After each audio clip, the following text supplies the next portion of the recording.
Our guest tonight is Global Force Wrestling creator Jeff Jarrett. How you doing, man? Good, man. I appreciate you guys having me on. Looking forward to talking some Global Force Wrestling and anything else you want to talk about. Awesome. We are pumped too. Well, listen, the biggest news in recent weeks from Global Force Wrestling has been the announcement that the television program will be called Amped. The first taping will be Friday, July 24th at the Orleans Arena in Las Vegas. Can you give us any more information on how many episodes you guys will be taping? Any idea of the channel it might air on, dates, times, anything for wrestling fans who are really excited about the product? You're digging for the good stuff, and I appreciate that. But no, yeah, you're right. We just named it AMP, and we are. It's a fluid discussion that and honestly, I can't tell you exactly how many episodes. I know we're going to shoot, content next Friday. Then we're going to come back on August 21st and shoot more content, and on October 23rd, even more content. But one thing's for sure, we're starting 4 tournaments: the Global Championship, the Tag Team Championship, the Women's Championship, and then the Next Gen. So all the tournaments start next Friday. Bobby Roode's going to be there. He is, in my opinion, this is personified what Global Force in some shape, form, or fashion is all about. He's a promoter. I mean, he's a wrestler that is under a contract for another promotion who's going to be appearing on our program. And so the number of episodes, it's sort of a moving target because we're going to go shoot the tournament and come back, and it may be 10 episodes, it may 12, it may be 14. It's a work in progress. And as far as, and I've answered this question multiple times actually today. I'm sort of on the press tour to amp up for next Friday. Pardon the pun. The point that I was making, we were just talking. I just lost my train of thought. We were talking the number of episodes. Well, when you're trying to line up, whether it be domestic or international, that's where it's a real challenge on how to please everybody. So we're going to do our very best to expose the product to as many wrestling fans as we possibly can. Mike Chiari? There's a lot of excitement surrounding the various GFW championship tournaments, as you just mentioned. But the one that really caught my eye, and I'm sure a lot of wrestling fans, was the Next Gen Championship. If you could explain the Next Gen division, what type of performers we'll see taking part in that, and also why you think it's going to be an asset to GFW. Well, Next Gen is a term that we really thought about, studied it. And when you look at professional wrestling in 2015, there are certain guys that are going to wrestle like the next generation. They take wrestling to the next level, whether it be the speed of the Young Bucks or whether it be sort of the innovation of the Bullet Club, or you have your strong style from New Japan. And there's just different styles.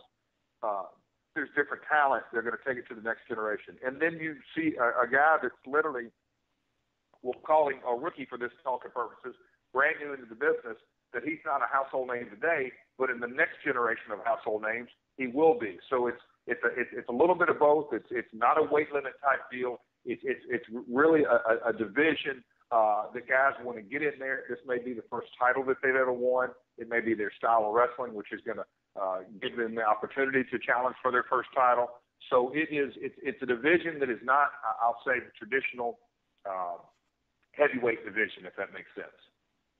Brandon Galvin? Well, we recently had Hacksaw Jim Duggan on the show, and he mentioned that GFW is primarily going to be a PG, family-oriented product. And with WWE also promoting a family-friendly product, what will GFW do, or what would you like to see GFW do to separate itself from WWE within the PG environment? Well, it goes without saying that WWE is sports entertainment. They invented the term. They do it better than anybody else. It's a very lucrative business for them, and my hat's off to them on how they've created their genre. But we're professional wrestling. Yes, there's a lot of similarities, but we're also going to be, for the lack of a better word, it's going to be docu-style. Are we going to have storylines? Yes, but you have storylines in a sporting event, in a baseball game or football game, and so we're not per se we're going to write stories. We're going to document stories, because there is a story behind every GFW athlete. When you get into this business, why? And we were going to answer those questions. Why do you want to be a professional wrestler? Why do you want to join the Force and be a part of Global Force Wrestling's roster? Why do you want to become a champion? Why do you do this in your persona? what makes you tick, what's going on in your family life or your personal life that affects the business and how you climb the ladder of success. And so that's a big difference in that as far as writing storylines and documenting storylines. Well, when we had you on last time, you had mentioned that you were following WWE's product, you had the network or watching some of the network product. And recently, they were promoting their Beast in the East show, and leading up to that, their wrestler Finn Balor, I'm sure you know, they had a documentary style about him, his life growing up, and fans really took to that. Is that what you're getting at? Well, if you watch and I'll get an early plug in, if you go to GFW Wrestling, that's at GFW Wrestling on YouTube, it gives a sample going back to the Wrestle Kingdom 9, how we documented the journey through that and the promotion and the leading up to it, as well as the videos that we have coming out right now, whether it's PJ Black, whether it's the Bollywood Boys, whether it's the Akbars, Mordetsky. It's a real docu-style, for lack of a better word, and I don't want to, I don't like the word reality, and docu-style is appropriate at times, but it's diving into the talent, to the wrestlers, to the athletes' lives on what's really going on in their world. Just recently, we took a real-life situation. I went back to TNA, a lot of raw emotion, and I'm going to paraphrase all this because I don't want to get too long-winded on this, but the fact of the matter is a non-TNA talent, myself, left that promotion with the King of the Mountain title, and Eric Young was pretty vocal about it backstage, and certainly he, went on his Twitter rant, and he says it didn't have anything to do with it, but when you sort of connect the dots, and I know what he said and how he feels, and I had talked to it. He's not going to sit back. Me and Eric got a personal relationship that goes back over 10 years. He's been at my house probably at every July 4th party I've had over the last 10 years. He's probably maybe missed one. And so we got a real close personal relationship, but he didn't, and I got respect for that he didn't go behind my back and talk. He didn't go behind anybody's back. He made it vocal that he didn't like it. And so I said, well, then come on up to the Grand Slam Tour and let's talk about it. And he did. And he had a match Saturday night against Johnny Gargano, local independent superstar from AIW of the local promotion. And so just things, that's different. You don't see that in any other promotion. Oh, you mentioned Eric Young. That's a good segue. We talked about this, how Eric Young coming into GFW kind of teases a possible interaction between TNA wrestlers and GFW wrestlers and the crossover. You got a lot of former TNA wrestlers on the roster, and there's a lot of interaction between the two companies, especially with you there.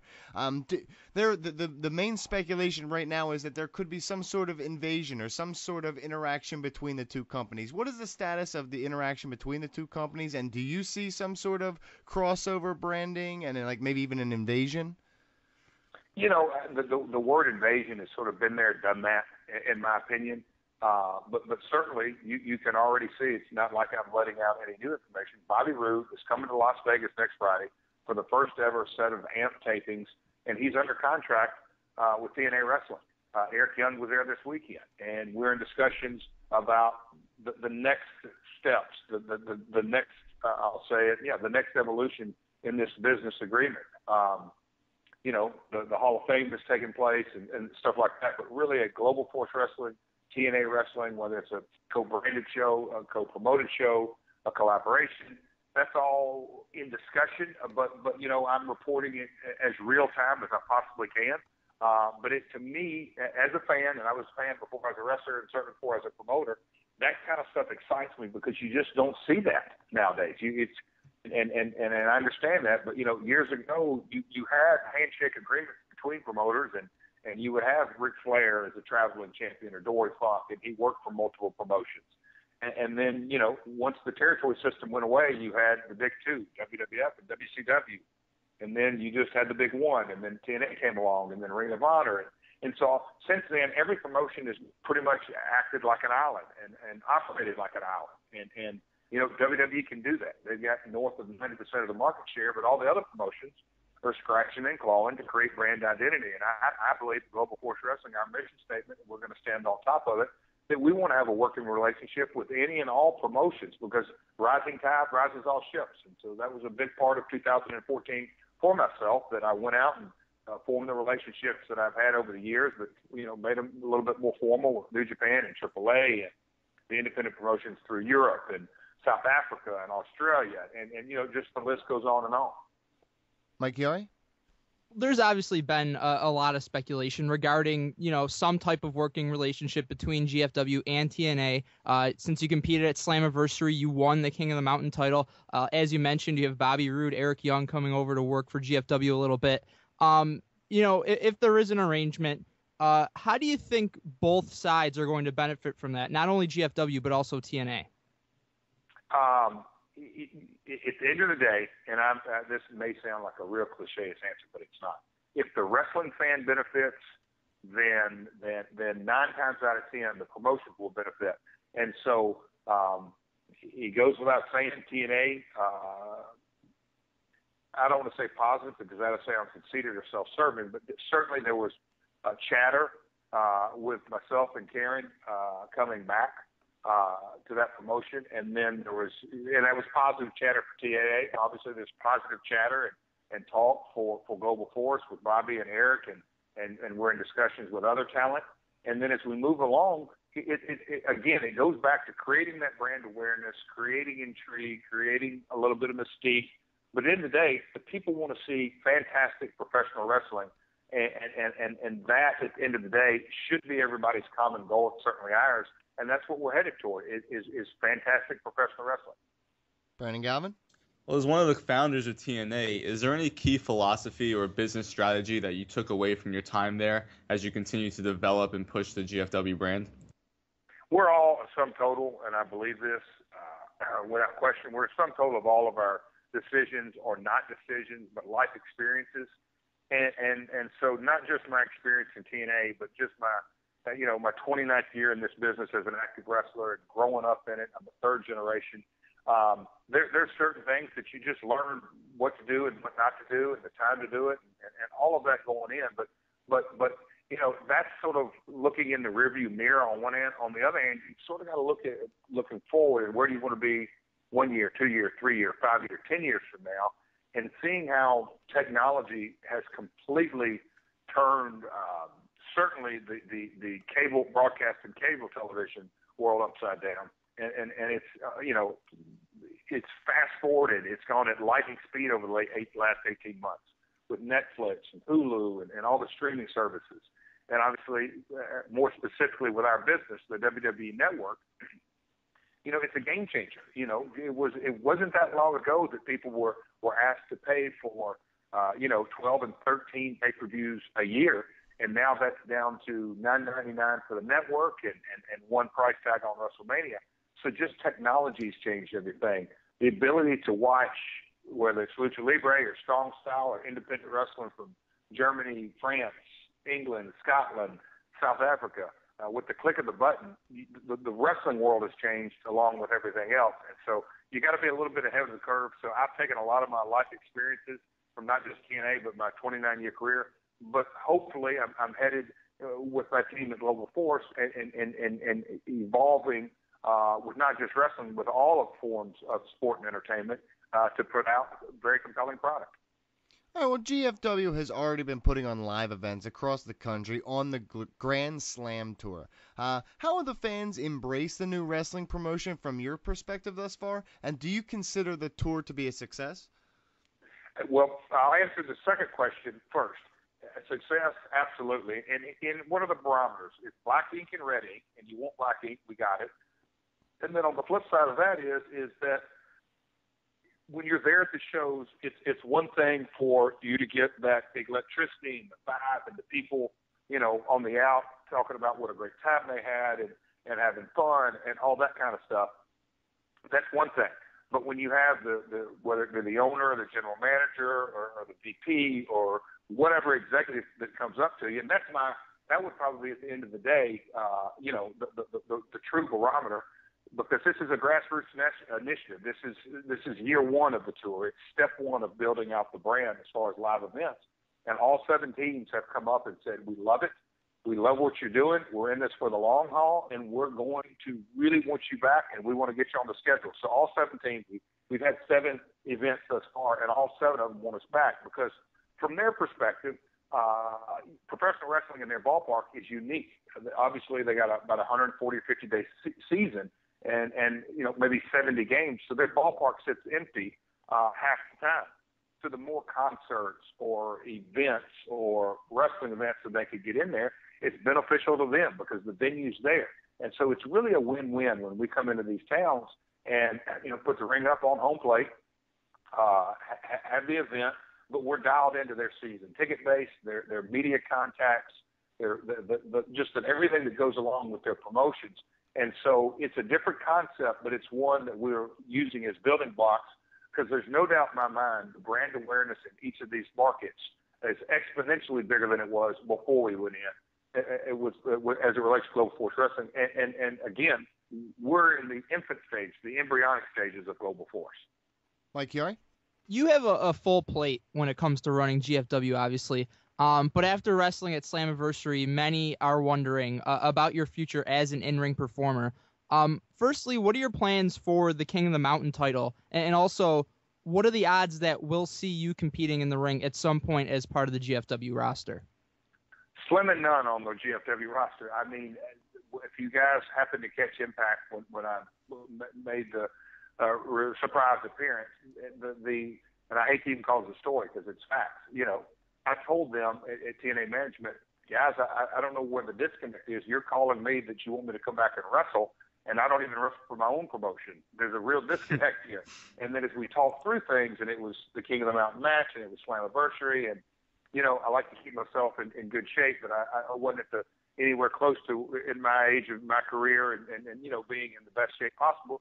But I was happy with the match. But my plans have no plans at this time to be an active wrestler on the Global Force roster. And then as it relates to the King of the Mountain title, we've got a call this Friday. The Global Force team and there's several of us that are going to go on the call and figure out what are next best steps, because it's really a unique set of circumstances that we have a title that is for all intents and purposes not Global Force property, but the King of the Mountain title. It's in Global Force Wrestling's possession. We can, I can vacate it and have a one-night tournament, have a series of matches. Block A versus Block B. We can have. There's multiple ways to go about this. We can have another King of the Mountain match. There's several ways to go down this, but there's 3 or 4 other ideas and concepts. The guys have texted me and said, "Hey, why don't we do this or why don't we do that?" So it's pretty exciting just to have the opportunity, but what we're going to do with it, we're just not real sure. PG, final question. I've always considered you to be one of the most well-rounded performers in wrestling history. I'm just curious if there was ever somebody that you were going to go up against that maybe you were nervous or maybe you questioned your own skills going up against that person. Well, I mean, it goes without saying that I have been blessed to wrestle some of the very, very best. In my early days, Jerry Lawler, just his aura and his ability in the ring. Quite frankly, not the Jerry Lawler of today, but the Jerry Lawler, the active weekly wrestler that, he had a presence about him that, would put you on edge. And then as I moved into my career, had a series of matches against Shawn Michaels and arguably the best in-ring performer ever. Had a series of matches against Ric Flair. It goes without saying his pedigree. And then, just a couple of years ago at the stage of my career, did I ever think I'd be having, multiple matches and high-profile matches against Kurt Angle? And it goes without saying his athletic ability and his drive and his tenacity and his strength and all of that. So, yeah, to this day, before I went through the curtain at Slammiversary, I had butterflies. I was nervous, and that same feeling that never goes away. If it ever did go away, you need to get out of the business. If you don't amp yourself up and really get dialed in, and I did that night, and it was pretty cool. I felt it the next day for sure, but I did. A huge thank you to Global Force Wrestling's Jeff Jarrett. Catch the first taping of Amped on Friday, July 24th at the Orleans Arena in Las Vegas. Tell the fans where they can support you and GFW, Jeff. It's real simple. Go to globalforcewrestling.com, specifically our YouTube page, but all of our social media platforms are at GFW Wrestling. It's at GFW Wrestling, whether it's Twitter, Facebook, Snapchat, Instagram, YouTube. Again, it really defines, and everything's coming in as we roll into the AMP tapings. But Orleans next Friday night. You can go to our website. You can get tickets there. It'll take you directly to the website. Real easy. All of our Grand Slam events, and we've got them coming up next month. We're going to be in Winston-Salem, North Carolina. We're going to be in Reno, Nevada. We're going to be in Richmond and Harrisburg. And so it's exciting time. We're really, really getting close to blasting off here at AMP. And so I appreciate you guys' support and your continued support of Global Force Wrestling. It certainly means a lot to me and the team and my family. We thank you very much for coming on the show, and good luck moving forward, Jeff. Appreciate it, guys. Have a good one.